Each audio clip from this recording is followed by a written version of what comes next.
स्वागत करना चाहूंगा हमारे साथ कमांडर सुदर्शन चक्रपाणी जी हैं, डिफेंस एक्सपर्ट हैं। जैन सर, आपने कीमती वक्त निकाला। डॉक्टर सिद्धार्थ दवे जी हैं, विदेश मामलों के जानकार, आपका भी शुक्रिया सर। सिद्धार्थ जी, आपने अपना कीमती वक्त निकाला।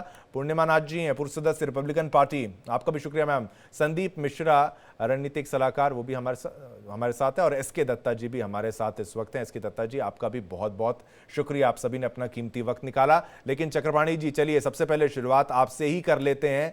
ये बताइए कि अब आगे क्या टेंशन हाई है ईरान पर? देखिए, ट्रंप की मिसाइल जो है वो गिर चुकी है, लेकिन वो कह रहे हैं कि शायद फिर हमला कर देंगे।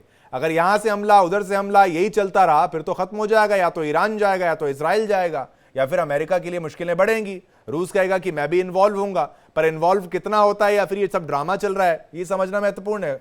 चक्रपाणी साहब। शिवम जी, सबसे पहले जय हिंद, जय भारत, नमस्कार सबको। जय हिंद। देखिए, ऐसा है, ये कूटनीतिक जो माहौल होता है, जियोपॉलिटिक्स जो होता है, इसमें एक चीज का विशेष ध्यान रखना चाहिए। इसमें कोई किसी का दोस्त नहीं है, कोई किसी का साथी नहीं है। सब अपने अपने मतलब के साथी हैं, अपने अपना मतलब निकालेंगे। ठीक। अब हम चलते हैं मतलब के ऊपर। देखिए, वेस्ट का, मैं वेस्ट में मान रहा हूं पूरा यूरोप, जापान, अमेरिका आ गया, इसराइल आ गया। इनका मतलब क्या है? ये चाहते हैं कि इस्लामिक बॉम्ब ना हो।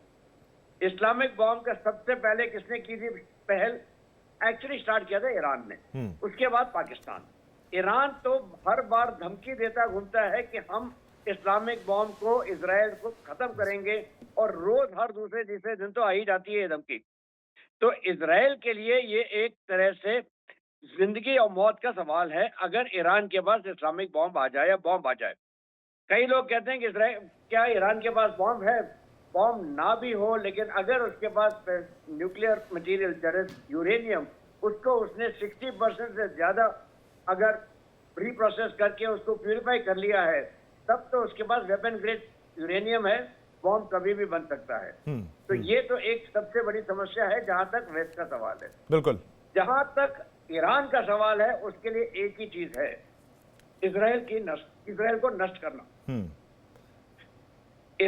ईरान के साथ अगर रशिया खड़ा है तो इसलिए खड़ा है कि उसके पास ईरान मैन्युफैक्चरिंग कैपेबिलिटी ड्रोन की ईरान के पास है, और वो उसका इस्तेमाल कर रहा है। उससे ज्यादा रशिया को कोई लेना देना नहीं इसमें। ये बहुत बड़ी बात आपने बोली है कि भाई रशिया को इतना मतलब है कि भाई मेरे ड्रोन आते रहें और मैं यूक्रेन पर हमला करता रहूं।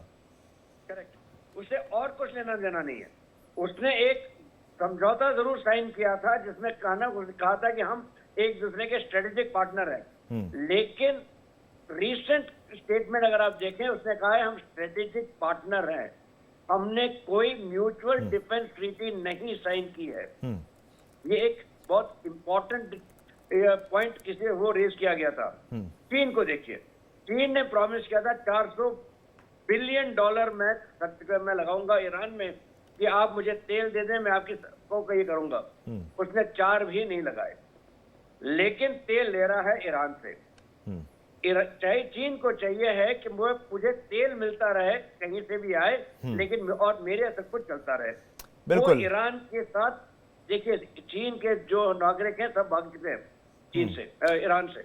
लेकिन आपने महत्वपूर्ण बातें यहां पर समझाई कि रशिया का क्या इंटरेस्ट है और क्या वो करेगा क्या नहीं करेगा। बाकी मेहमान भी है, सभी से मैं क्विकली एक एक रिएक्शन महत्वपूर्ण जो है वो लेता चलूं।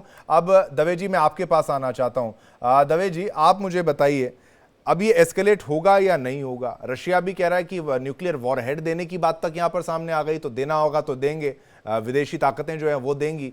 अब क्या न्यूक्लियर वॉरहेड देने की बातें आ रही हैं? ये महज मजाक है, डेटरेंस है, या फिर डराने का प्रयास है? इसको किस तरीके से देखा जाए? अब ईरान जो चाहता है, वो क्या ये लोग भी चाहते हैं कि इनके पास न्यूक्लियर वेपन हो? नहीं, डेफिनेटली एस्केलेट तो मामला जो है वो बढ़ेगा, आगे बढ़ेगा। और लॉट डिपेंड्स ऑन ईरान के एक्शंस क्या होंगे। देखिए, अभी अगर हम देखें तो ऑलमोस्ट 20 घंटे बीत चुके हैं जब से ऑपरेशन मिडनाइट हैमर जो था वो यूनाइटेड स्टेट्स ऑफ अमेरिका ने स्टार्ट किया। मुझे कुछ ये ऑपरेशन है बिल्कुल वैसे लगता है जैसे ऑपरेशन सिंदूर में हमने 22-23 मिनट बताया था, यहाँ बिल्कुल 25 मिनट बता रहे हैं। कॉपी जैसा कर लिया। जी, तो कहीं ना कहीं पे ट्रम्प, वो कहते हैं ना, वो ही is a big fan of Modi ji, तो ज्यादा तो पूर्णिमा नाथ जी बता पाएंगी इसके बारे में। तो व्हाट मैं जो बता रहा था आपको, ये कह रहा था कि इन 20 घंटों में अगर आप देखें तो ईरान का एक्शन क्या रहा है। ईरान ने जो भी कार्यवाही की है वो इजराइल के विरुद्ध, इजराइल के जो रिहायशी ठिकाने हैं वहां पे उन्होंने अटैक किया है, वहीं पे उन्होंने किया है। हो सकता है कि they are preparing for another कहीं कहीं हो वुल्फ अटैक, या फिर कोई कोवर्ट ऑपरेशन, या फिर कोई जो भी यूएस के नागरिक हैं वहां पे कहीं ना कहीं पे यूएस एम्बेसी में विश्व भर में जहां जहां पे भी हैं, कहीं ना कहीं पे आने वाले 24 घंटों में कुछ ना कुछ एक्शन ईरान की तरफ से, कुछ हरकत डेफिनेटली हम देख सकते हैं। और उसके बाद यूएस का क्या एक्शन होगा, वो उसको एस्केलेशन लैडर पे कितना ऊपर लेकर जाना चाह रहा है, वो उन सब बातों पे डिपेंड करता है। तो आने वाला वक्त जो होगा, क्योंकि अभी रशिया जो है वो ऑलरेडी यूक्रेन के साथ उसकी जो भिड़ंत है उसमें वो ऑलरेडी बिजी है। वो नहीं चाहेगा कि वो कोई दूसरा फ्रंट जो है वो किसी तरह से खोले। बट हाँ, जैसे कि कमांडर चक्रपाणी जी बता रहे थे कि उसका इंटरेस्ट क्या है, जहां तक उसको ड्रोन्स मिल रहे हैं रशिया इज हैप्पी। यूक्रेन की जैसे हम बता रहे हैं कि पाकिस्तान उसको एमिनिशन सप्लाई कर रहा था। तो देखिए, विश्व में तो अभी यही है, there are no permanent friends, no permanent enemies, only national interest is permanent. तो सभी अपना अपना जो राष्ट्रीय हित क्या है, अपना अपना इस पूरी वैश्विक भूमिका में अपना राष्ट्रीय हित क्या है उसको साधने में लगे हुए हैं। बिल्कुल बिल्कुल, ये साधेंगे और कहाँ कितना सफल होंगे ये महत्वपूर्ण है। पूर्णिमा नाथ जी भी हमारे साथ इस वक्त हैं और अमेरिका के दृष्टिकोण को समझाने में शायद ज़्यादा आप यहाँ अहम किरदार निभा सकेंगे। अमेरिका में इस वक्त किस तरीके के रिएक्शंस हैं? ये कहा जा रहा है कि कांग्रेस से अप्रूवल नहीं लिया और हमला कर दिया, ये एक बात है। ट्रंप को समझना बहुत मुश्किल है। मैं खुद कह रहा था ये वॉर के फेवर में नहीं है, और मुझे अभी भी लगता है शायद वॉर के फेवर में नहीं है, लेकिन डेटरेंस दिखाना था या फिर दबदबा दिखाना था या फिर इजराइल को वाकई बचाना था, तो ये कदम उठाया। आपको क्या लगता है? Thank you so much for having me. बहुत अच्छा डिस्कशन चल रहा है। पहले तो ये बात समझना बहुत इंपॉर्टेंट है, अभी जो ट्रम्प का जो कैंपेन मैसेज था वो डेफिनेटली वॉर की तरफ नहीं था। और टर्म वन में इट वाज वेरी क्लियर कि कहते थे कि no war, war is bad, that is MAGA. अभी टर्म टू में क्या हो गया, अभी आते ही ट्रेड वॉर छेड़ दिया। उसके बाद obviously we have seen H1 visa के लिए जो एंटी इमिग्रेंट एक कैंपेन चलाया गया, उनके जो कोर बेस है उनसे। उसके बाद अब हम ईरान पे डायरेक्ट इन्वॉल्वमेंट यूएस के दिख रहे। अब इनके जो मेजर बेस है वो कह रहे हैं कि इजराइल की वॉर है, अब सपोर्ट करो, इजराइल की वॉर है, वो उसका वॉर है, हम उसमें डायरेक्ट इन्वॉल्व नहीं होना चाह रहे। बट व्हाट हैपेंड वाज, जो होता है बेसिकली डीप स्टेट का इन्वॉल्वमेंट हो चुका है। Obviously US has gone directly and bombed. अब मेरे हिसाब से पूर्णिमा जी, आप कह रहे हैं डीप स्टेट आ गया, डीप स्टेट ने कहा कि भाई अब तुम्हें करना पड़ेगा। अब डीप स्टेट में आ गया तो मतलब क्या है, इसमें डिफेंस लॉबी भी आ गई, और इसमें अब जूस का जो प्रभाव है उसको भी तो हमें समझना होगा। जूस का अच्छा प्रभाव है अमेरिका की पॉलिटिक्स में, अमेरिका की इकोनॉमी में, फाइनेंसेस में। रिच बिजनेस हाउसेस की बात कर लें, बैंकिंग नेम्स बड़े बड़े जो हैं जूस हैं, तो क्या वो वाला यहाँ पर फैक्टर प्ले हुआ है या फिर नहीं? जूस को बचाना था, इजराइल ने बोला नहीं करो हमला, नहीं करोगे तो फिर दिक्कत हमारी रिलेशंस में हो जाएगी। नहीं, यहाँ पे आपको हमें ये समझना पड़ेगा कि उनका रिलेशन क्या है। यूएस का जो का सपोर्ट है इजराइल के ऊपर, ये एग्जिस्टेंशियल है। अगर आज इजराइल यहाँ पे है, यूएस के बिना नहीं है। वो जुडियो क्रिश्चियन जो भाई भाई है उनका, यूएस और इजराइल, वो पहले से ही है, डे वन से है। अब ये नया शुरू नहीं हुआ, ये नेतन्याहू शुरू नहीं किया है, first of all. Second of all, Israel जहाँ पे है, उनके जो आप कह रहे हैं कि उनका प्रभाव है, उनका बेसिकली हर इंडस्ट्री में आप देख लो उनका प्रभाव है।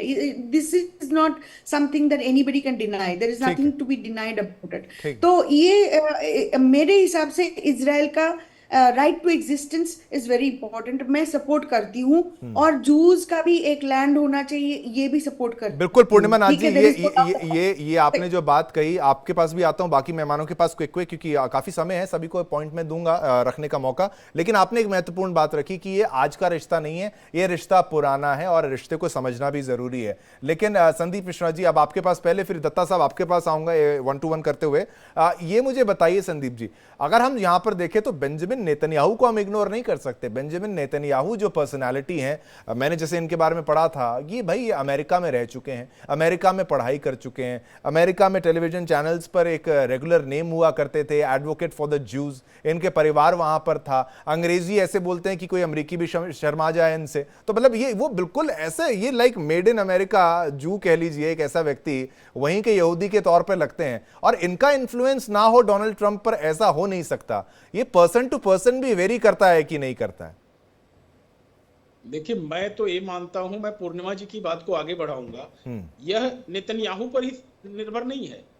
हर जीव, जो कोई भी इजराइल का नागरिक है, वह पूरी तरह से आंख मूंद करके बड़े भाई की तरह अमेरिका की तरफ देखता है। और अमेरिका भी अपनी जिम्मेदारी समझता है कि अगर मेरा हाथ इनके ऊपर है तभी ये सरवाइव कर रहे हैं, नहीं तो ये आगे सरवाइव नहीं कर सकते। एक बात मैं यहाँ पर कहूँ कि जो बात अभी हो रही है, ट्रंप को और इजराइल को, दोनों को ही हमें देखना होगा कि अपने दुश्मन को छोड़ने वाले नहीं है, पहली बात। ठीक है। और अभी जैसे ही आपने कहा ना कि सिंदूर, ऑपरेशन सिंदूर की तरह ही सब कुछ चल रहा है, तो यहाँ पे ट्रंप साहब का बयान आ गया कि हमारा जो मिनिमम टारगेट था हमने पूरा कर लिया है, और अब ईरान के ऊपर है कि वो शांति की बात करता है। कॉपी पेस्ट, बिल्कुल मिश्रा जी, कॉपी पेस्ट। मैं यहाँ पे एक बात कह दूं, यहाँ मेरी बात से सभी लोग एग्री करेंगे कि आप अमेरिका को ट्रस्ट नहीं कर सकते, आप इजराइल को भी कर सकते, खास करके जब दुश्मन की बात आती है। अपने करेगा तो करेगा, नहीं तो किसी थर्ड पार्टी के थ्रू खामनेई उनके निशाने पर रहेंगे। भले वो अमेरिका की हर बात को मान ले, हो सकता है किसी दूसरे के हाथ में सत्ता भी सौंप दें, शांति समझौता भी कर लें, लेकिन खामनेई हमेशा निशाने पर रहेंगे। इसलिए मुझे लगता है कि खामनेई अभी जो है ट्रंप की बात पे भरोसा करने की स्थिति में नहीं है, जब तक कि स्ट्रांग प्रोटेक्शन उनको ना मिल जाए। और स्ट्रांग प्रोटेक्शन उनको मिलेगा कहां से?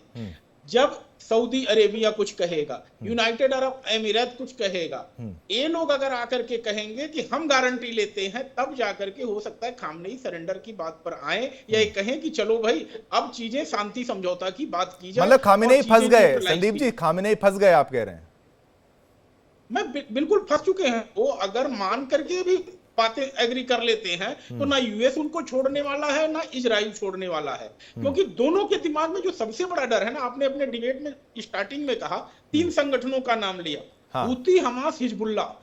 ये हूती, हमास, हिजबुल्ला एक ऐसे संगठन है जिनको आप रिकॉग्नाइज नहीं कर सकते इनकी एक्टिविटी क्या है, क्योंकि ये टेररिस्ट ऑर्गेनाइजेशन है। और जिनको कहीं ना कहीं ईरान का सपोर्ट रहा है, और ये इनके लिए खड़े भी हो रहे हैं। लेकिन संदीप जी, मतलब 86 साल की उम्र खामेनेई की अगर बात की जाए, इस स्टेज पर आके, मैं नहीं कहता कि जीवन किसी को प्यारा नहीं होता, जीवन हर उम्र में, मैं कहता हूँ 101 साल में भी व्यक्ति को जीवन अपना प्यारा रहे, और जो भी मेरा ये प्रोग्राम देख रहे हैं हमारा, वो 100 साल से ज्यादा जिए। लेकिन ये स्थिति हमें ये भी समझनी होगी, सुप्रीम लीडर जो ईरान के, उन्होंने कह दिया कि भाई ये ईरान हम खत्म हो जाए, वो बात वो नहीं है, वो इस्लाम की बात करने लग गए, यानी मजहब का एंगल यहां पर आ गया है। एक क्विक रिएक्शन आपका ये कि भाई ये तो उन्होंने तो इस्लाम की लड़ाई बना दिया है, इसको मजहब की लड़ाई बना दिया, तो कैसे रुकेंगे? वो तो मरने को तैयार लग रहे हैं मुझे। इस्लाम की लड़ाई शिवम जी कहां है, जब इस्लामिक मुल्क ही आपके साथ नहीं है। सबसे बड़ा ड्यूअल कैरेक्टर तो आपने पाकिस्तान का देख लिया, दम भर रहा था कि हम ईरान के साथ हैं, ठीक है, लंच पर बैठा करके 2 चापू पड़े, जवान बदल गई। अभी मिडिल ईस्ट के देश उनके साथ ही नहीं खड़े हो रहे हैं। बिल्कुल। तो कहीं से भी इस्लाम की लड़ाई का टर्न नहीं लेने वाला है, क्योंकि सारे जो 3 बड़े मुस्लिम देश हैं, आप सऊदी अरेबिया कह लें, यूएई कह लें, ये सारे व्यापारिक देश हैं। और जब व्यापारिक देश हो जाता है तो उसके लिए व्यापार सबसे पहले ध्यान रखता है, और वो अपने देश को बर्बाद नहीं करना चाहेंगे किसी तीसरे के झगड़े में जो है। बिल्कुल बिल्कुल। इसलिए यह लड़ाई इस्लाम की नहीं बनी। नहीं, पर मैं आपका पॉइंट ऑफ व्यू भी मैंने लिया, लेकिन दत्ता साहब से भी मैं एक उनकी राय लेना चाहूंगा। एसके दत्ता जी, अब इसको क्या इस्लामिक एंगल से देखा जाए, नहीं देखा जाए? पाकिस्तान बहुत अच्छा दोस्त ईरान का बनने का प्रयास करता था, पाकिस्तान को जहां से पैसा मिले पाकिस्तान वहां का बहुत अच्छा दोस्त बन जाता है। अमेरिका का भी अच्छा दोस्त है, पैसे मिलते हैं, चीन का भी अच्छा दोस्त है, पैसे मिलते हैं, ईरान से भी थोड़ा बहुत समर्थन, लेकिन ईरान से तो चली हैं गोलियां सब चली हैं, बलोचिस्तान वाला मसला भी वो आ जाता है। लेकिन यहां पर शिया सुन्नी वाला एंगल भी तो आ जाता है कि भाई सऊदी कहेगा मैं डोमिनेट करूंगा, ईरान कहेगा मैं डोमिनेट करूंगा, ये शिया मुस्लिम लीड करने वाले हैं या सुन्नी मुस्लिम लीड करने वाले हैं, ये वाला एंगल भी तो आपको नहीं लगता कि भाई ये अब एकजुट होना मिडिल ईस्ट के लिए नामुमकिन जैसा है? दत्ता साहब। बिल्कुल सही बात है, क्योंकि ऐतिहासिक रूप से अगर देखा जाए ये पर्शिया और अरेबिया के बीच में जो कॉन्फ्लिक्ट है वो हजारों साल पुराना कॉन्फ्लिक्ट है, ये कोई नया कॉन्फ्लिक्ट नहीं है। और नेचुरल है कि जब इतना डीप रूटेड हिस्टोरिकल कॉन्फ्लिक्ट अगर हो तो एक पटरी पे आना बहुत मुश्किल है। दूसरी बात यहाँ पे ये है कि अरब देश जितने सारे हैं, सारे अरब देश सुन्नी देश है, ईरान शिया देश है, तो इसलिए खामिनी ने बहुत कोशिश किया इस्लामिक कार्ड खेलने की, पर वो कामयाब नहीं हो पाएगा क्योंकि ऐतिहासिक दुश्मनी है शिया और सुन्नियों के बीच में, तो ये कामयाब नहीं हो सकता है। हमें देखना पड़ेगा कि आगे क्या जटिल परिस्थिति बन सकती है। मैं कतई ये बात से सहमत नहीं हूं कि रूस और चीन का निगरानी नहीं रहेगा, क्योंकि आप अगर देखेंगे अब मौजूदा जो वहां पे जो सरकार है खामेनी का, उसका कहीं ना कहीं पे एक एक्सिस है रूस के साथ, चीन के साथ, नॉर्थ कोरिया के साथ, ईरान का, और उसके विरोध में विपरीत में अगर दूसरा एक्सिस है तो वो यूरोपियन यूनियन, अमेरिका, इजराइल का है। और ये कहीं ना कहीं पे हमेशा आमने सामने कॉन्फ्रंटेशन में रहा है। तो नेचुरल है कि कल को अगर तख्ता पलट हो जाए, और तख्ता पलट होने के बाद या तो खामिनी की मौत अगर हो जाए और उसके बाद पश्चिम के देश अगर एक पपेट रेजिम अगर इम्पोज कर देता है ईरान पे, तो उसकी जो चाबी काटी है वो कहीं ना कहीं पे नेटो देश और अमेरिका के पास रहेगा, और उस पे सबसे ज्यादा चोट अगर पहुंचेगा तो चीन के इंटरेस्ट को चोट पहुंचेगा, और उसके साथ साथ रूस की इंटरेस्ट को चोट पहुंचेगा, पर्शियन गल्फ को लेके और स्ट्रेट ऑफ हॉर्मुज को लेके। रशिया का आप 19th century, 20th century, 18th century का इतिहास अगर उठा के देखेंगे तो जब रशियन एम्पायर जब एक्सपेंड हो रहा था तो उनका हमेशा से ख्वाब था कि हिंद महासागर तक रूस का फ्लैग और रूस का परचम लहराए। दत्ता साहब, आपने स्ट्रेट ऑफ हॉर्मुज बोला, उसको ब्लॉक करने की बात उन्होंने कह दी है ईरान ने, तो क्या वो कुछ होगा, उससे असर होने वाला है? उससे कहीं ना कहीं पे एक बड़ा सा असर होने वाला है, और स्ट्रेट ऑफ हॉर्मुज अगर ब्लॉक हो जाता है तो तेल के ऊपर सबसे ज्यादा चोट पहुंचने वाला है। तो सऊदी अरब को भी चोट पहुंचेगी, नहीं पहुंचेगी? इन देशों को पहुंचने वाली है कि नहीं? बिल्कुल पहुंचेगी, और उसके साथ साथ अंतरराष्ट्रीय पटल पे सारे देशों को चोट पहुंचेगी उससे। और मैं ये जानता हूं कि कहीं ना कहीं पे बिल्कुल ईरान को अलग थलग करके अकेला छोड़ दे, ये रूस और चाइना कभी भी करने वाला नहीं है। चाहे वो आमने सामने आपके समर्थन बेशक ना दे, पर प्रत्यक्ष अप्रत्यक्ष रूप से समर्थन जरूर रहेगा इन दोनों देशों का। बिल्कुल बिल्कुल, ये स्ट्रेट ऑफ हॉर्मुज वाला प्रश्न है, ये भी महत्वपूर्ण है क्योंकि ये सबसे इमीडिएट रिएक्शन है। चलिए बाकी पैमानों के पास भी चलूंगा। चक्रपाणी साहब, आपके पास मैं आना चाहता हूं, ये बहुत जल्दी नहीं कर दिया है इन्होंने कि भाई ये रिएक्शन देना था तो स्ट्रेट ऑफ हॉर्मुज को हम यहां पर कर लें? अगर इसका मैप में देखें तो इधर यूएई आता है, फिर खुद ही अपने बिल्कुल क्लोज इनका है, लेकिन ये Kuwait, Iraq, Saudi Arabia, Oman, Yemen, इन सभी के लिए थोड़ी दिक्कत नहीं कर देंगे ये लोग? अगर इन्होंने फैसला लेना था, किससे पूछ के ले लिया? देखिए ऐसा है, सवाल ये बनता है अगर ईरान स्ट्रेट ऑफ हॉर्मुज को बंद करेगा, अगर स्ट्रेट ऑफ हॉर्मुज को ईरान बंद करेगा तो अपने पैर पे भी तो कुल्हाड़ी मार रहा है। वही तो, खड़क आइलैंड जहां से उसका सबसे ज्यादा तेल निकलता है और सबसे ज्यादा चीन को मिलता है, 80% चीन का तेल खड़क आइलैंड से निकलता है, तो वो तो चीन को सबसे पहले वहां पे मात पड़ रही है। ठीक है, ये मत भूलिएगा कि जहां तक स्ट्रेट्स ऑफ हॉर्मुज का सवाल है, 84% ऑफ ग्लोबल ऑयल जो हमारे एशिया में खपत होती है, और 83% गैस की खपत जो एशिया में होती है वो स्ट्रेट ऑफ हॉर्मुज से आती है। 30% ग्लोबल का खपत स्ट्रेट ऑफ हॉर्मुज से आती है। तो इसलिए स्ट्रेट ऑफ हॉर्मुज तो इम्पोर्टेंट है, इसको है ना कोई छूने नहीं देगा। और ये मत भूलिए 4 कैरियर ग्रुप्स के यहाँ पे खड़े हैं, 3 अमेरिका के और 1 ब्रिटेन का, इसी एरिया में घूम रहे हैं।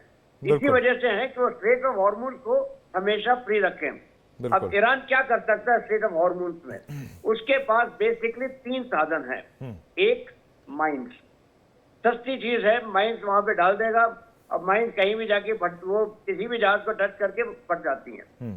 सेकंड, उसके पास है वो kamikaze drones, fast attack boats हैं उसके पास। अच्छा, जो फिदायीन उसमें कर जाएंगे और जाके रैम कर देंगे। मतलब सुसाइड करने का सारा सामान है, मतलब सुसाइडल सारा सामान है, ड्रोन और बोट सारा सामान है। हाँ, क्योंकि देखिए उनको अगले जन्म में ही तो कुछ मिलने वाला है, इस जन्म में तो कुछ है नहीं।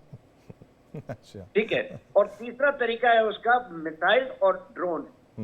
ईरान के पास जो लॉन्ग डिस्टेंस के मिसाइल्स और ड्रोन्स हैं वो लगभग खत्म हो रहे हैं, वहां पे कमियां है।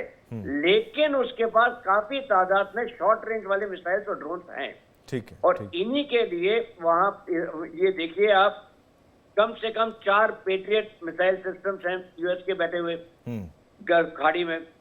एक थाड़ है, एक पेट्रियट उन्होंने रखा है मेक्का को ही सेफगार्ड करने के लिए। मैंने बताया 4 कैरियर बैटल ग्रुप हैं यहाँ पे। तो ये सारी चीजें हो रहे हैं, वहां पे कमियां है। लेकिन उसके पास काफी तादाद में शॉर्ट रेंज वाले मिसाइल्स और ड्रोन्स हैं। ठीक है। और इन्हीं के लिए वहां ये देखिए आप, कम से कम 4 पेट्रियट मिसाइल सिस्टम्स हैं यूएस के बैठे हुए खाड़ी में। एक थाड़ है, एक पेट्रियट उन्होंने रखा है मेक्का को ही सेफगार्ड करने के लिए। मैंने बताया 4 कैरियर बैटल ग्रुप हैं यहाँ पे। तो ये सारी चीजें जो हैं उन्होंने तैयारी करके रखी है। हाँ, ईरान के पास है काबिलियत ये सब करने की। और ये भी मत भूलिए, चाइना ने अपने लिए 1 साल का तेल का भंडार एज इमरजेंसी रिजर्व बना के रखा है। चक्रपाणी जी, मैंने ये सुना है ना केवल चाइना बल्कि भारत और बाकी सारे देशों ने भी थोड़ा सा तेल यहाँ पर इकट्ठा किया था। क्या इंटेलिजेंस उनको इंटेलिजेंस थी कि भाई अब रिस्क होने वाला है इसीलिए? नहीं, इंडिया ने तो बहुत पहले से शुरू कर दिया था। क्योंकि हमें महसूस होने लगा था कि जब जैसे ही ये ना रशिया और यूक्रेन का युद्ध हुआ, उसके आसपास हमें लगने लगा था कि हमें कुछ करना पड़ेगा और जल्दी करना पड़ेगा। और हमने भी अपना भंडार बना के रखा है। हमारे ऊपर असर जो है पड़ेगा, लेकिन लिमिटेड, क्योंकि हमारे पास एक तो बैकअप है और दूसरा रशिया से हम ला सकते हैं बिना किसी रोक टोक के। और वो गल्फ ऑफ हॉर्मुज के साथ उसका कोई कनेक्शन ही नहीं है। बिल्कुल बिल्कुल बिल्कुल। इससे हमारे ऊपर तो असर कम पड़ रहा है। हाँ, सबसे ज्यादा असर पड़ेगा ईरान के ऊपर ही। मतलब ईरान कहीं कुछ मामलों में ये मुझे लगता है बहुत जल्दी रिएक्शन जो है वो ले लिया। शायद ना लेता तो बेटर होता, लेकिन अब कुछ ना कुछ तो वहां पर रहा होगा। लेकिन दवे जी, आपके पास भी मैं आना चाहूंगा।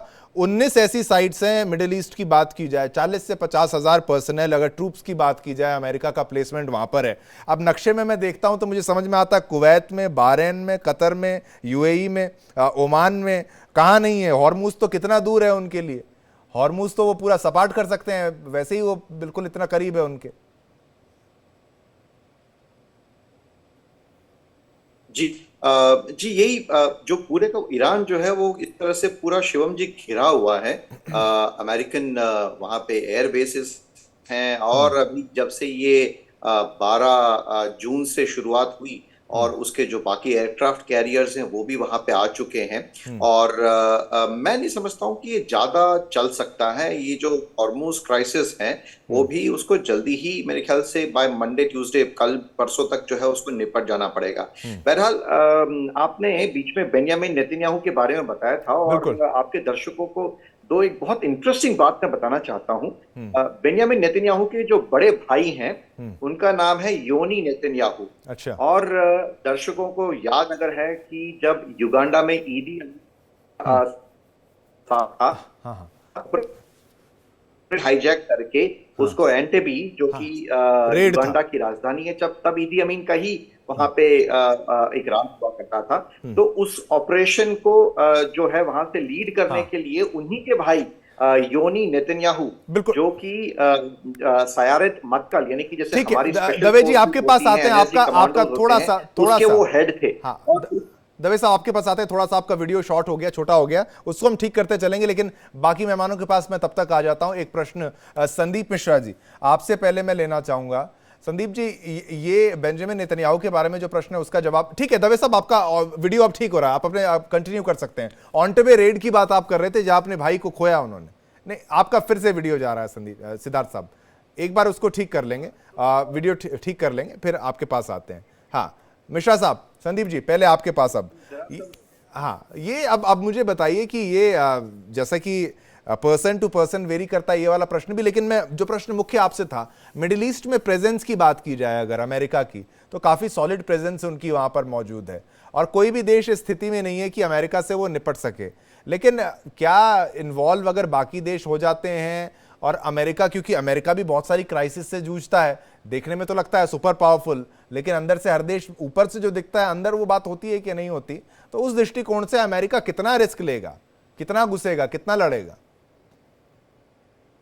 देखिए, एक बात मैं स्पष्ट करूं कि ईरान के सामने एक उदाहरण है यूरोप का। यूरोप यूक्रेन की पीठ तो ठोक रहा है, लेकिन बर्बादी केवल यूक्रेन की हो रही है। बिल्कुल बिल्कुल। और लड़ाई हो रही है रसिया और अमेरिका के बीच में, लेकिन बर्बाद हो रहा है यूक्रेन। और यूक्रेन जितना बर्बाद हो रहा है, यूरोप के देश आकर के उसको शाबाशी देते हैं, अच्छा और अच्छी तरह से पिटो। हाँ, ये बात है, हथियार उन्हें दे रहे हैं कि जाओ रसिया में मार के आ जाओ, लेकिन रसिया का कितना नुकसान कर सकते हैं इतने बड़े देश का जो है। तो यहाँ पर जब ईरान की लड़ाई है, आप माना कि क्षेत्रफल के हिसाब से इजराइल बहुत छोटा सा देश है या मैप पे दिखाई नहीं देता है, लेकिन एक ऐसा देश है जो पहले दिन से, अपने अस्तित्व के पहले दिन से ही युद्ध लड़ रहा है और जहां की हर जनता एक सैनिक है, डेडिकेटेड सैनिक है अपने देश के लिए। बिल्कुल।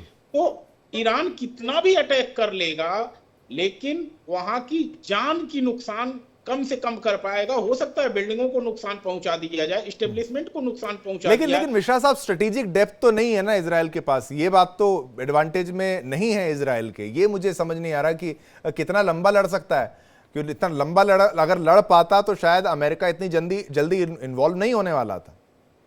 नहीं, ये तो बात आपकी बिल्कुल सही थी, क्योंकि अगर ऐसा कुछ होता तो जल्दी से वो ट्रंप का नाम लेना शुरू कर दिए थे। आपने ट्रंप देखा, कार्ड 2-3 दिन से इजराइल जो है ट्रंप बड़े भाई को याद कर रहा था, और जब आए हैं तो तुरंत नेतन्याहू की तरफ से धन्यवाद भी दिया गया जो है। लेकिन अभी इस लड़ाई में ईरान को समझना है कि हम यूक्रेन बनना चाह रहे हैं कि हम जो है भारत और पाकिस्तान से कुछ सबक लेंगे। पाकिस्तान चाहता तो अपनी बेवकूफी भरी हरकतों के चलते जो है सीज फायर की जगह करता, हम लड़ेंगे अभी।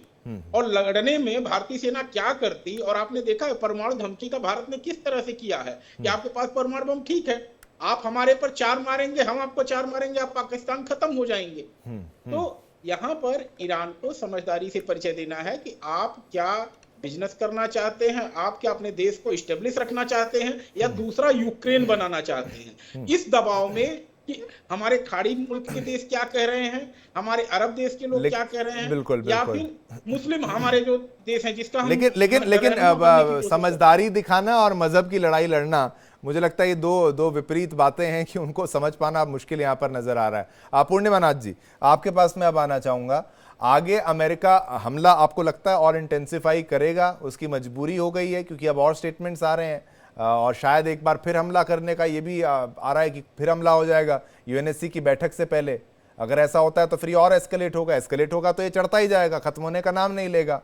और ईरान फिर वो दूसरा यूक्रेन ना बन जाए, मुझे डर लगता है। पीछे से पंप करते रहेंगे, हथियार वो देते रहेंगे, ईरान भी सपाट होता रहेगा और वो हथियार लॉबी अपना कमाती फिरेगी।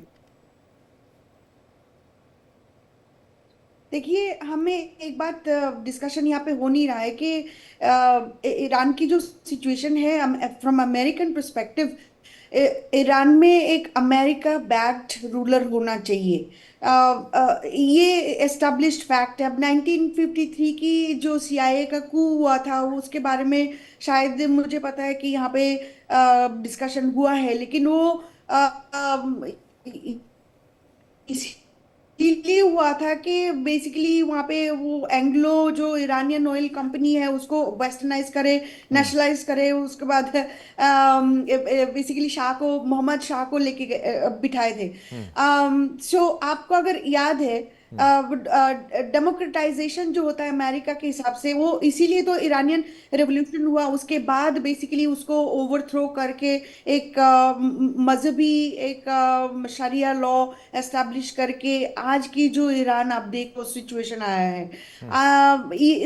मैं ये डिसएग्री करती हूँ जो कह रहे कि ये मजहबी वॉर नहीं है। डेफिनेटली मजहबी वॉर है, बिकॉज पहले दिन से ये रेजीम जो है कह रहे कि डेथ टू अमेरिका, अमेरिका, तो अमेरिका की पर्सपेक्टिव से तो इनको हटाना जरूरी है ना। सो मतलब I don't think death to America भी और जायनिस्ट को भी ये पसंद नहीं करते, यानी यहूदियों को भी ये बिल्कुल पसंद नहीं करते। पूर्णिमा जी, टाइम ये जो एंटायर सिनेरियो बन चुका है, अब एस्केलेशन होने वाला है, ईरान चुप नहीं वाला, ये जो रिजीम है ये चुप नहीं होने वाला है। और ये ऐसा भी नहीं है कि आप टॉप कमांडर को यहाँ से हटा दिए तो ये बंद हो जाएगा, और it will be easier to establish the crown prince of Reza Shah, right.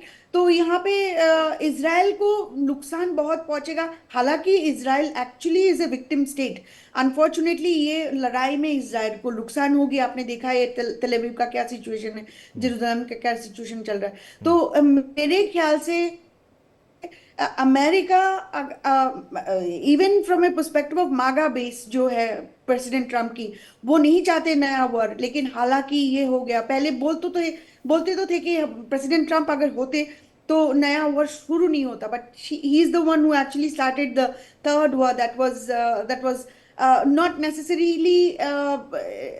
necessarily at this point of time। मेरे हिसाब से इजराइल को सपोर्ट करना जरूरी था, ये इजराइल के वॉर था, लेकिन अमेरिका के हिसाब से ये हैंड वॉश कर नहीं पाए। ये आप जो कह रहे थे कि एस्केलेट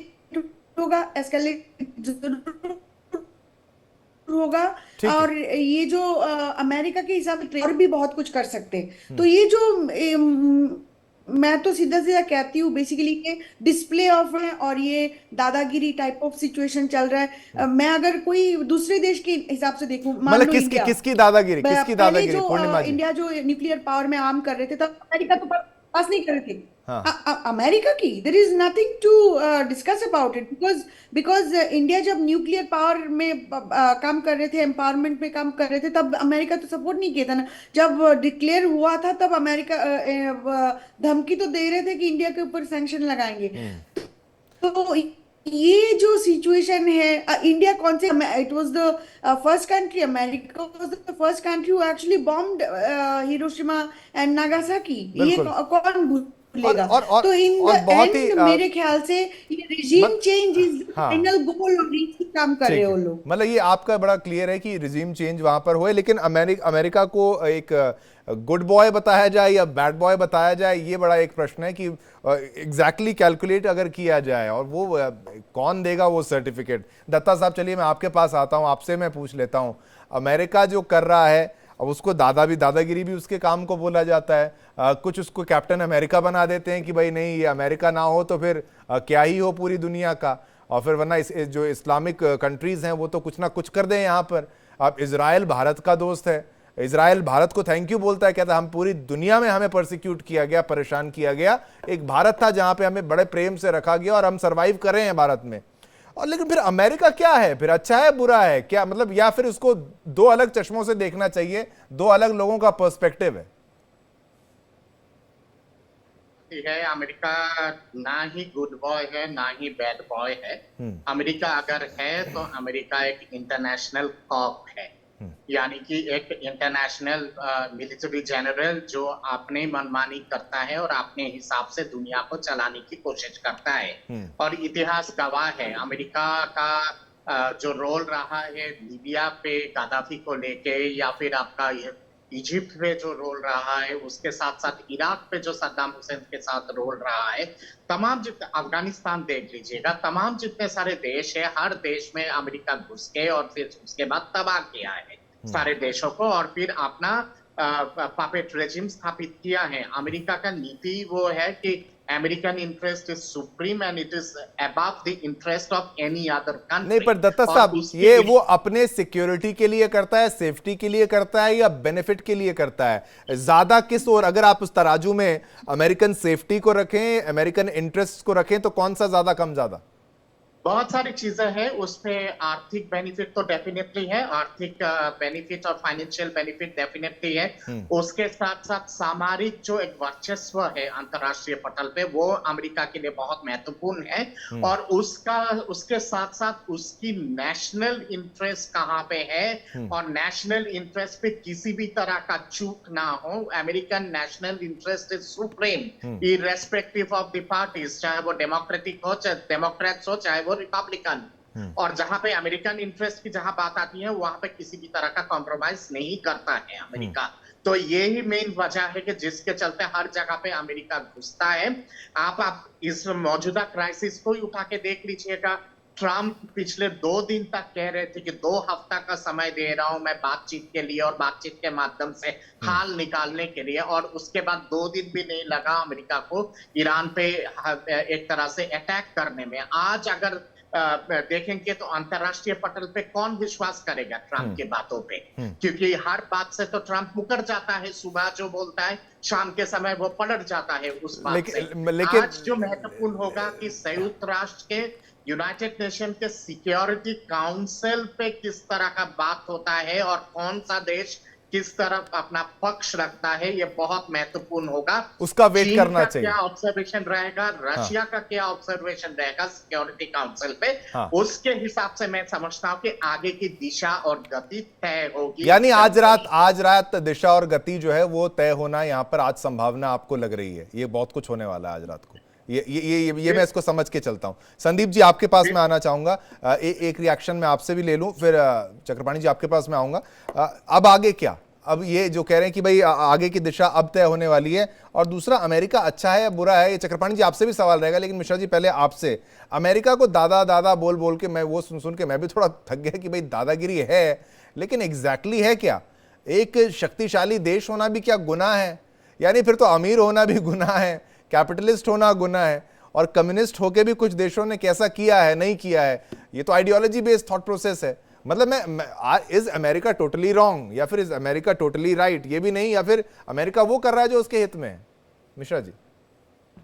दिगम जी, पॉलिटिकल साइंस में एक टर्मिनोलॉजी यूज होती है जिसको कहा जाता है नेसेसरी एविल। अमेरिका एक आवश्यक बुराई है जिसको विश्व, ये बड़ा अच्छा डाला आपने, आवश्यक बुराई। ठीक है, आवश्यक बुराई है। इस बुराई के बिना जो है, हम ऐसी बुराई जो हमारे पड़ोस में पाकिस्तान में पनपती है, ऐसी बुराई जो ईरान की, इजराइल के आसपास पनपी हुई है, इसका इलाज संभव नहीं है। क्योंकि ये बुराइयां अगर शक्तिशाली हो गई, आप उस स्थिति को कल्पना करके देखिए जहां पर हूथियों की सरकार हो, जहां हमास की सरकार हो, जहां हिजबुल्लाह की सरकार हो, तो वहां पर क्या आप ज्यादा सुरक्षित हैं या फिर अमेरिका जैसे, एक तरह से कहने में तानाशाह है अमेरिका, बिल्कुल, तो अमेरिका जैसा तानाशाह बेहतर है या हिजबुल्लाह और हूथी और हमास बेहतर हैं? तो भारत ये देखा है कि जब तालिबान की सरकार थी अफगानिस्तान में, हमें किस तरह से लोहे के चने चबाने पड़े, लेकिन आज हमें एक तानाशाह नॉर्थ कोरिया है, उससे बात करनी हमें दिक्कत नहीं होती है। क्यों? क्योंकि तानाशाह होना और आतंकवादी होना दोनों में बहुत फर्क है। क्योंकि आतंकवादी के लिए कोई नियम कानून नहीं है, कोई अंतर्राष्ट्रीय संधि नहीं है। फिर ईरान को आप, अगर आप हमास हूती हिजबुल्लाह की बात कर रहे हैं, ईरान भी फिर उसको आप अलग नहीं देख सकते। और ईरान अगर न्यूक्लियर बॉम्ब बनाता है तो हमास हिजबुल्लाह हूती के पास वो नहीं जाएगा। ये थोड़ा मुश्किल है समझना, क्योंकि उनके पास मिसाइल लॉन्चिंग वाली अगर कुछ गिनी चुनी आतंकवादी संगठन है तो हूती मिसाइल दाग रहा है, क्या नहीं है? नेवी जैसा सामान उनके पास नहीं है, तो ये समझना। भारत और इजराइल की स्थिति एक जैसी है। दोनों ही एक ऐसे प्रॉक्सी वार से घिरे हुए हैं जहां पास में कहने के लिए तो सरकारें हैं, लेकिन पीछे से आतंकवादी संगठन लड़ रहे हैं। आखिर हम पाकिस्तान से परेशान क्यों हैं? पाकिस्तान की अगर वर्दी में कोई सैनिक आए हमसे लड़ने के लिए तो हम तो दो हाथ तुरंत कर दें, लेकिन अगर कोई हॉस्पिटल चला रहा है, उसके नीचे हथियार लेके बैठा हुआ है, तो ये खतरनाक है। मस्जिद के अंदर बैठा हुआ है, हथियार लेके बैठा हुआ है, तो वहां पर लड़ाई लड़ना और वर्दी सैनिक से लड़ना, दोनों में बहुत अंतर होता है। यानी हाफिज सईद, मसूद अजहर जैसे। हाफिज सईद और मसूद अजहर जैसे। यही है। ये महत्वपूर्ण है। चक्रपाणी जी, अब मैं आपके पास आना चाहूंगा। चक्रपाणी जी, ये अब आप मुझे समझाने का प्रयास करिए कि क्या इक्वेशन बिल्कुल वही है? अगर हम बात करें तो पाकिस्तान मतलब ईरान है और इजराइल मतलब भारत है, ये उसी दिशा में जा रहा है। और फिर अमेरिका क्या? अमेरिका तो अमेरिका ही है। अमेरिका सही है नहीं है, इसको अगर आप दोनों दृश्यों में समझा पाएं, और क्योंकि शक्तिशाली होना और शक्तिशाली खुद को मेंटेन करना ये बहुत बड़ा चैलेंज है। नंबर 1 पर आना चलिए मानता हूं आसान हो सकता है, लेकिन उसको मेंटेन इतने लंबे समय तक करना, फिर आप दुनिया में थोड़ा बहुत हेर फेर तो करते ही हैं। बिल्कुल सही कह रहे हैं, और मिश्रा जी ने जो बोला है बिल्कुल सही कहा है। America is a necessary evil. वो एक नेसेसरी पुलिसमैन है, और पुलिसमैन देखिए उसको कई जगहों पे हार्श डिसीजन लेने पड़ते हैं, चाहे आपको पसंद आए या ना आए। आप ये देखिए इस पूरे के पूरे संदर्भ में क्या हो रहा है और अमेरिका ने क्या किया है। अमेरिकन दृष्टिकोण से आप देखिएगा इसको। ट्रंप को पता है कि पाकिस्तान, देखिए जो नया जो ग्रेट गेम की बात की गई थी, वो ग्रेट गेम, अब नया जो ग्रेट गेम हो रहा है वो हो रहा है अमेरिका और चीन के बीच में, और उसकी जो बैटल ग्राउंड है वो है पाकिस्तान। पाकिस्तान को देखिए अमेरिका किस तरह से उसकी पूंछ उड़ेड़ता है। पहले तो कह दिया कि आप टेररिस्ट स्टेट हैं, फिर बोला नहीं नहीं नहीं देखिए आप, हम आपके साथ जरा ये कर लेते हैं, क्रिप्टो करेंसी में बात करते हैं, जरा इस तरह कुछ पैसे दे देते हैं आपको। फिर मुल्ला मुनीर को बुलाया जाता है कि आप लंच करिए हमारे साथ, और मुल्ला मुनीर को 100% बताया होगा ट्रंप ने कि देखो बेटा, ये हमको बलूचिस्तान हमें एयरफील्ड दे रहा है, बलूचिस्तान हमको मिनरल दे रहा है, बलूचिस्तान हमको ये सब दे रहा है, तुम दोगे तो पाकिस्तान रहेगा, वरना हम बलूचिस्तान से लेंगे। पाकिस्तान ने क्या किया? जी हाँ सर, एब्सोल्युटली करेक्ट सर, हम आपको सब काम करने को तैयार हैं। उसने सबसे पहला काम क्या किया? ईरान के साथ उसने अपनी सीमा बंद कर दी। एक ही देश है जिसने सीमा बंद की है, वो है पाकिस्तान। बताइए। दूसरी बात, पाकिस्तान को पता है कि वो उसके पास जो न्यूक्लियर बॉम्ब्स हैं वो बेसिकली अमेरिकन हैं, और अमेरिकन उसको सेफ रख रहे हैं। इसीलिए आप देखिए पाकिस्तान से कोई भी बॉम्ब जहां तक है किसी और के पास नहीं पहुंचा है, ठीक है। लेकिन ईरान तो रोज धमकी दे रहा है, तो पाकिस्तान को पता है कि ईरान का नंबर आ गया। बिल्कुल, वो कोशिश कर रहा है कि मैं अब किसी तरह से बच सकूं, इसलिए वो अमेरिका के आगे पीछे दो मिला रहा है। ये जरूर होगा कभी ना कभी, कल परसों नरसों पाकिस्तान का भी नंबर आएगा। बिल्कुल। ये भी मत भूलिएगा हाँ, कि FATF में एक लास्ट वर्ड, और FATF की मीटिंग होने वाली है अगस्त में। FATF में अगर पाकिस्तान को ग्रे लिस्ट कर दिया तो जितना भी पैसा अमेरिका ने प्रॉमिस किया है अभी, चाहे वो वर्ल्ड बैंक के द्वारा हो, चाहे वो IMF के द्वारा हो, वो पैसे नहीं जाएंगे। ठीक है, लेकिन अमेरिका ने अपना उल्लू सीधा कर लिया। बिल्कुल। नहीं, पाकिस्तान को जिस तरीके से इस्तेमाल किया है वो भी यहाँ पर समझना होगा। अब कहा जा रहा है कि पाकिस्तान से शायद फ्लाइट भरी गई है, गुआम से भरी गई है, मिड एयर रिफ्यूलिंग की गई है, अमेरिका से भरी गई है। ये तमाम यहाँ पर जो है अजम्पशंस लगाए जा रहे हैं, कहाँ से B-2 ने यहाँ पर उड़ान भरी है। और ईरान के बॉर्डर में सबसे करीब पाकिस्तान ही बताया जा सकता है, और एक स्ट्रेटेजिक लोकेशन के हिसाब से, अच्छी लोकेशन के हिसाब से। पूर्णिमा नाथ जी, अब आगे UNSC में जो होगा वो दिशा तय करेगा कि नहीं करेगा, और तय क्या होगा? UNSC में सबसे पावरफुल मेंबर में तो अमेरिका ही आ रहा है। Actually US is powerful member in every institution. ये जो ऑपरेशन सिंदूर के बाद पाकिस्तान को $2.4 बिलियन मिला, उसके बाद वर्ल्ड बैंक में जाके अभी रिसेंटली $40 बिलियन दे दिया, ये कैसे हो गया US के बिना?